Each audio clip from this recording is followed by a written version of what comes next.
الحمدللہ رب العالمین والعاقبۃ للمتقین والصلاة والسلام علی سید المرسلین وعلی آلہ واصحابہ اجمعین،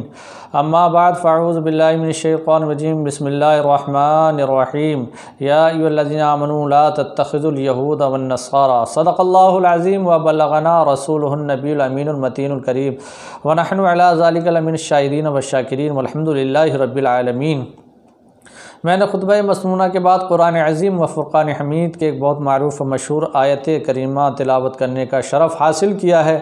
گفتگو کرنے سے پیشتر ضروری سمجھتا ہوں سب سے پہلے آقا دو جہاں سرور کون و مکان صلی اللہ تعالیٰ علیہ وسلم کی مقدس بارگاہ میں جھوم جھوم کر درود و سلام کا ہدیہ پیش کریں، پڑھیں بآواز بلند درود پاک صلی اللہ علیہ النبی الامی والہ صلی اللہ علیہ وسلم، صلی اللہ علیہ صلاۃ و سلام علیک یا رسول اللہ صلی اللہ تعالیٰ علیہ وسلم۔ آج جو میں ویڈیو پیش کرنے والا ہوں بہت زیادہ خوبصورت ویڈیو ہوگا، شاندار ویڈیو ہوگا، آپ کے علم میں اضافہ پیدا کرے گا۔ دیکھیے، بات دراصل یہ ہے کہ ابھی کچھ دنوں پہلے ایک مسلم لیڈر نیتا کا انتقال ہوا تھا، جس میں دعوت اسلامی کے ممبران بھی تشریف لائے اور میلاد کا پروگرام رکھا گیا، ان کا اس میں بیان ہوا، اور پھر اسی مجلس میں طارق جلیل جو بد مذہب ہے، جس کو دنیا بد مذہب سے جانتی ہے، یہ بھی جو ہے آیا، اور آنے کے بعد اس نے جو ہے بیان کرنا شروع کیا، اور اتنا بیان کیا کہ آخر کار دعوت اسلامی کے ممبران نے اس سے مائک لینے کو کہا، تو ان نے پھر اور موقع مانگا کہ اور تھوڑا سا وقت مجھے دیا جائے، تو طارق جلیل سے پھر موقع دینے کے بعد میں پھر اس سے مائک مانگا، تو جب مائک طارق جلیل نے دیا تو یہ پوزیشن ہو گئی جیسے کہ طارق جلیل دعوت اسلامی کے ممبران سے مصافحہ کر رہا اور دعوت اسلامی کے ممبران طارق جلیل سے مصافحہ کر رہے ہوں، یہ ایک پوزیشن بنی۔ اسی پوزیشن کو کیپچر کر لیا گیا، فوٹو بنا لیا گیا، اور اس کو سوشل میڈیا پر ایسے ڈالا گیا اور یہ اڑایا گیا، یہ بات باور کرائی گئی کہ دیکھو دعوت اسلامی کے ممبران صلح کلی ہیں، طارق جلیل جو بد مذہب ہے اس سے مصافحہ کر رہے ہیں۔ مصافحہ کرنے کے متعلق جو ہے یہ فرمایا گیا ہے کہ بد مذہب سے مصافحہ نہیں کرنا چاہیے، اس لیے کہ اس سے ایمان و اسلام کا خطرہ ہے۔ اللہ کے رسول صلی اللہ تعالیٰ علیہ وسلم ارشاد فرماتے ہیں کہ جو کوئی بھی سلام کرے کافر سے، بد مذہب سے، یا بکشادہ پیشانی ملے یا ایسی بات کے ساتھ پیش آئے جو اسے اچھی لگے، اس نے اس چیز کی جو اللہ اور رسول صلی اللہ تعالیٰ علیہ وسلم پر، جو اللہ تبارک و تعالیٰ نے نازل فرمائی حضور پر اس کی تحقیر کی۔ اور ایک روایت میں یہ ہے کہ اللہ کے رسول صلی اللہ تعالیٰ علیہ وسلم ارشاد فرماتے ہیں جس نے بد مذہب کی تعظیم کی، مصافحہ کیا، اس نے دین کے ڈھانے پر مدد کی۔ اور ایک جگہ جب اعلیٰ حضرت فاضل بریلوی رضی اللہ تعالیٰ عنہ سے پوچھا گیا کہ بد مذہب سے مصافحہ کرنا کیسا ہے، تو آپ نے فرمایا بد مذہب سے مصافحہ نہیں کرنا چاہیے، مصافحہ کرنا، ملنا، میل جول رکھنا ناجائز ہے۔ اور پھر آپ نے یہ آیت کریمہ تلاوت فرمائی وَإِمَّا يُنْسِيَنَّكَ الشَّيْطَانُ فَلَا تَقْعُدْ بَعْدَ الذِّكْرَىٰ مَعَ الْقَوْمِ الظَّالِمِينَ، یعنی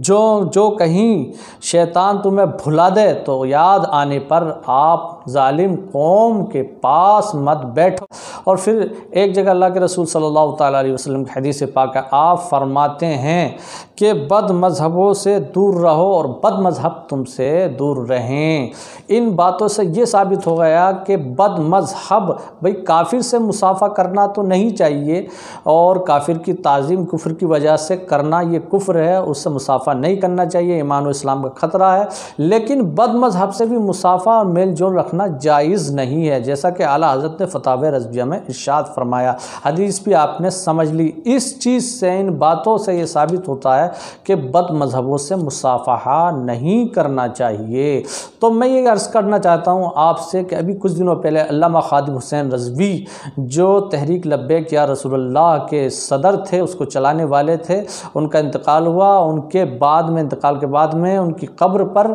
جو ہے طارق جلیل، جس کو بد مذہب کے نام سے دنیا جانتی ہے، یہ ان کی زیارت کے لیے گیا، اور وہاں پر کچھ لوگوں سے ملاقات ہوئی جس میں مولانا سعد حسین بھی ہیں۔ انہوں نے مصافحہ کیا،